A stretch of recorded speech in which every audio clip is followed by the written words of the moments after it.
நல்ல ஹெல்த்தியான lunch box recipe செய்ய போகிறேன். பசலிக்கீரை சாதம்.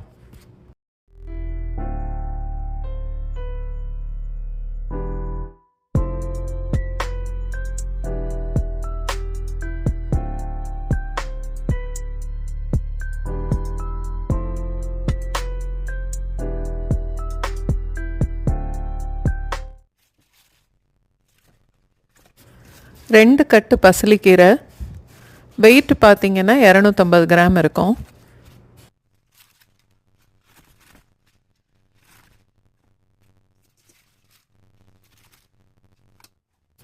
பசலிக்கீரையோட ஒரு தக்காளியும் அரை கப்பு தண்ணியும் சேர்த்து மிக்சியில் அரைக்கணும். ரொம்ப நைஸாக அரைக்க வேண்டாம், ஒரு 3/4 வாசி அரைச்சா போதும்.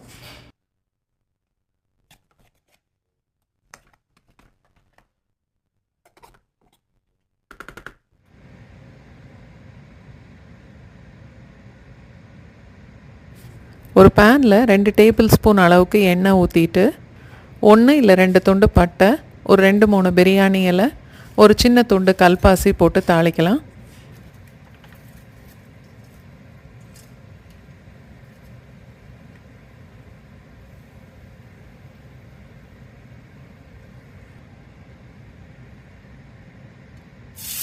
அதோட பொடிசாக வெட்டின வெங்காயம் 1 கப் அளவுக்கு சேர்த்து வதக்கணும்.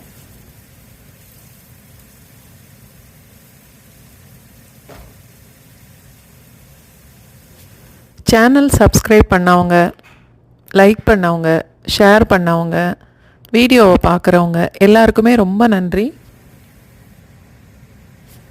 பச்சை மிளகாவை அரைச்சி ஐஸ் க்யூப் மாதிரி பண்ணது, ஒரு ஸ்பூன் க்யூபு, இன்னொன்று அரை ஸ்பூன் க்யூபு, 1 ஸ்பூன் இஞ்சி பேஸ்ட்டு, 2 ஸ்பூன் பூண்டு பேஸ்ட்டு.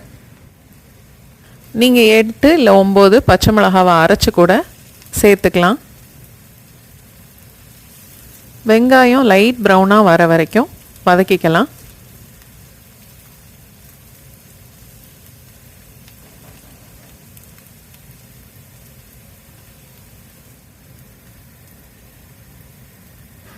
புதினா மல்லி இலை ரெண்டுமே 2 டேபிள் ஸ்பூன் அளவுக்கு சேர்க்கணும்.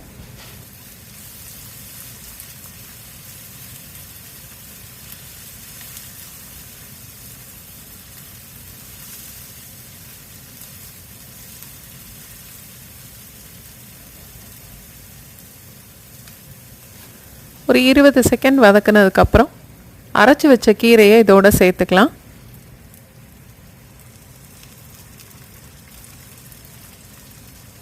என்னோடய சமையல் பிடிச்சிருந்தா வீடியோவை லைக் பண்ணுங்கள், உங்களுக்கு தெரிஞ்சவங்களோட ஷேர் பண்ணுங்கள்.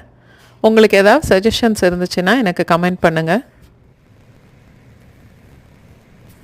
தேவையான அளவு உப்பு சேர்த்து நல்லா கலந்துட்டு கீரையோட பச்சை வாசனை போகிற வரைக்கும் வதக்கணும்.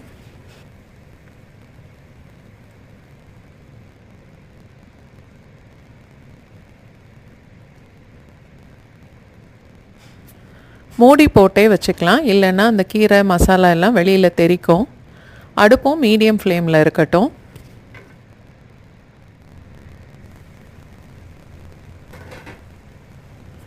இதில் உள்ள தண்ணி நல்லா வற்றி கீரை வதங்கி வர்றதுக்கு 3லேருந்து 4 நிமிஷம் வரைக்கும் ஆகும். நடுவில் 1-2 வாட்டி நல்லா கிளறி விட்டுக்கணும்.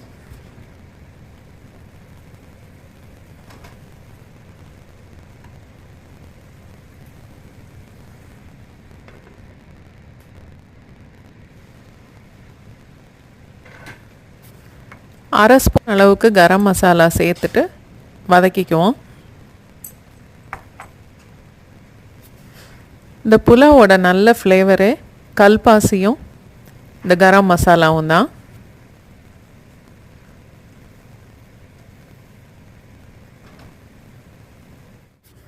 சேனல் சப்ஸ்கிரைப் பண்ணிவிட்டு பக்கத்தில் உள்ள பெல் ஐக்கான் ப்ரெஸ் பண்ணிங்கன்னா நான் புது வீடியோ போடும்போது உங்களுக்கு நோட்டிஃபிகேஷன் வரும். இந்த ஸ்டேஜ் வந்ததுக்கப்புறம் உப்பு காரம் மட்டும் சரி பார்த்துக்கோங்க. உப்பு காரம் ரெண்டுமே கொஞ்சம் அதிகமாக இருந்தால் தான் நம்ம சாதம் போட்டு கிளறும்போது கரெக்டாக வரும். 2 கப்பு பாஸ்மதி அரிசி நல்லா கழுவிட்டு 3/4 வாசி வேக வச்சு வடிகட்டிட்டு இதோட சேர்க்குறேன். இந்த கீரை மசாலாவோடு சேர்ந்து சாதம் இன்னொரு 2 நிமிஷம் வேகும். அதனால நம்ம 3/4 வாசி சாதம் வெந்த உடனேயே வடிச்சிட்டு இதோட சேர்க்கணும். 2 இல்லை 3 ஸ்பூன் அளவுக்கு நெய் சேர்த்துட்டு நல்லா கலந்துட்டு மறுபடியும் மூடி லோ ஃப்ளேமில் 2 நிமிஷம் வைக்கணும். கீரையை வச்சு நல்லா இந்த மாதிரி ஒரு கறி மசாலா ஃப்ளேவரோட புலாவ் பண்ணும்போது கீரை சாப்பிடாதவங்க கூட சாப்பிடுவாங்க. இது ஒரு நல்ல ஹெல்த்தியான லஞ்ச் பாக்ஸ் ரெசிபி. உங்களுக்கு பிடிச்ச மாதிரி ஏதாவது ஒரு ரைத்தா பண்ணி இதோட சேர்த்து சாப்பிட்டு பாருங்கள்.